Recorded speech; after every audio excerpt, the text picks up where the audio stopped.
டேய் அவரு எப்படி எல்லா குடும்பத்துக்கு கொடுக்கணும்னு சொன்னாரு? அப்படியா? இந்த அன்னபூரணி சூப்பர் 6 திட்டம், இத்திட்டத்தின்படி ஒவ்வொரு குடும்பத்திற்கும் வருடத்திற்கு 6 கேஸ் சிலிண்டர்கள் கட்டணமின்றி வழங்கப்படும்.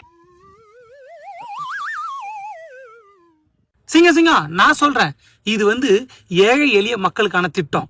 இதுல லட்ச லட்சமா சம்பாதிக்கிறவங்க பயன்பட்டுட்டாங்கன்னா ஏழை எளிய மக்களுக்கு சிலிண்டர் கிடைக்காம போயிடும். அப்புறம் சிலிண்டர் தட்டுப்பாடாடுல. அதனால தான் வருஷத்துக்கு 2.5 லட்சத்துக்கு மேல சம்பாதிக்கணும் கிடையவே கிடையாது.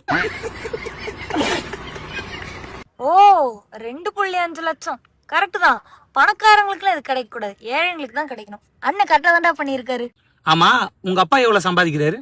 எங்க அப்பா நீ கிளம்புடா, இதோட அந்த கான்வர்சேஷனை கட் பண்ணிக்கலாம். சுமாரா எங்க அப்பா மாசத்துக்கு 25,000 ரூபாய் சம்பாதிக்கிறாரு. நாங்களும் ஏழை தான், எங்களுக்கு கன்ஃபார்மா கிடைக்கும். கூலி வேலைக்கு போறவங்க ஒரு நாளைக்கு 850 ரூபாய் சம்பாதிக்கிறாங்க. அவங்களுக்கு கிடைக்குமா? கணக்கு பண்ணி பார்த்தா அவங்களுக்கு மாசம் 25,000 ரூபாய், வருஷத்துக்கு 3 லட்ச ரூபாய் கிட்ட போகுது. அப்ப அவங்களுக்கு கிடையாது, கூலி வேலை செய்யறவங்களுக்கு கிடையாது, உங்க குடும்பத்துக்கு கிடையாது, எங்க குடும்பத்துக்கு கிடையாது.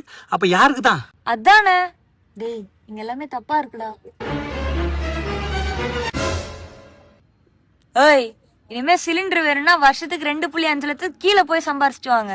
அதை விட்டுட்டு லட்ச லட்சமா சம்பாரிச்சு சிலிண்டர் கேட்க வந்துருவானுங்க. போங்க.